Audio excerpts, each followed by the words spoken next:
How to fix startup repair couldn't repair your PC Windows. So to basically quickly do this, what you're gonna do is there's like tons and tons of methods, and every method depends on whatever issue you have in your PC. Okay, but the most working method would be when you're in startup repair, just reset your PC. Like you could try all these ways, remove your peripheral devices, run bootrec, go in the BIOS, remove any cache memory or external drives, go into save mode, and even in safe mode, try stuff. But if all that doesn't work out in the end, just do reset your PC. I know that is a drag. It's gonna, erase all of the storage and stuff.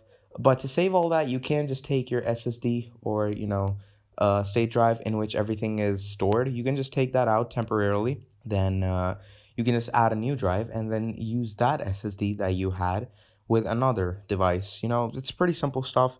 But yeah, just reset your PC if none of these options work and you're good to go. So thank you for watching and I'll see you all next time. Goodbye.